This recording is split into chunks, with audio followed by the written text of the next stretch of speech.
Good morning students.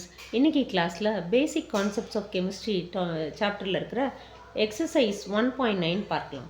Calculate the atomic mass average of chlorine using the following data. என்ன கொடுத்துருக்காங்க? Chlorine வந்து நமக்கு தெரியும், ரெண்டு ஐசோடோப் இருக்குது, குளோரின் 35 அண்ட் குளோரின் 37.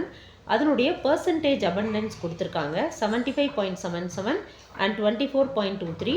அதனுடைய மோலார் மாஸ் கொடுத்துருக்காங்க 34.9689, 36.9659. என்ன கால்குலேட் பண்ண சொல்லியிருக்காங்க? Average atomic mass.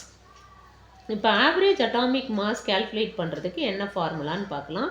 So average atomic mass is equal to summation of atomic mass of isotope, summation of atomic mass of isotope into percentage abundance. அந்த ஐசோடோப்போட atomic மாஸும் அதனுடைய percentage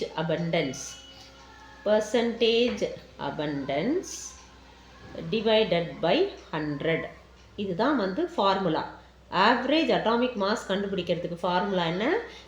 summation of atomic mass of isotope. அந்த isotope கொடுத்துருக்காங்க இல்லையா, அதனுடைய atomic mass into percentage abundance of that isotope.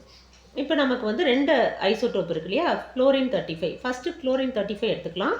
So இப்போ atomic mass of chlorine 35 கொடுத்துருக்காங்க இல்லையா, எவ்வளோ கொடுத்துருக்காங்க? 34.9689 கொடுத்துருக்காங்க.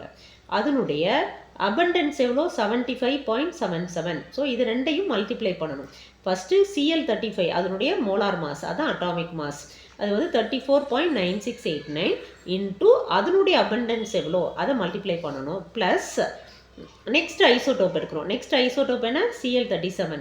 ஸோ அதனுடைய மோலார் மாஸ் கொடுத்துருக்காங்க என்னது? 36.9659 இன்ட்டு அதனுடைய abundance எவ்வளோ? 24.23. ஸோ இது மாதிரி எத்தனை ஐசோடோப்ஸ் இருக்கோ அத்தனை ஐசோடோப்ஸையும் நம்ம ஆட் பண்ணணும். நமக்கு குளோரினுக்கு ரெண்டு ஐசோடோப் தான் இருக்குது, டிவைடட் பை 100 போட்டணும். இப்போ நீங்கள் இதை வந்து சால்வ் பண்ணணும்னு அவசியமே இல்லை.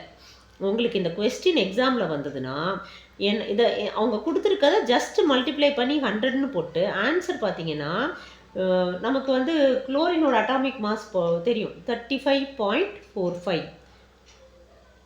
இதுதான் average atomic mass of chlorine. இது வந்து கான்ஸ்டன்ட் வேல்யூ, இது மாறாது. ஸோ அதனால் ரெண்டு ஐசோடோப்பையும் அதனுடைய அபண்டன்ஸையும் மல்டிப்ளை பண்ணிவிட்டு இப்போ வந்து ஜஸ்ட் நீங்கள் அதை கேல்குலேஷன் கூட போட தேவையில்லை, 35.45 போட்டிங்கன்னா இதுதான் average atomic mass of chlorine. So இந்த வீடியோ உங்களுக்கு பிடிச்சிருந்தா லைக் பண்ணுங்கள், ஷேர் பண்ணுங்கள், சப்ஸ்கிரைப் பண்ணுங்கள். Thank you students.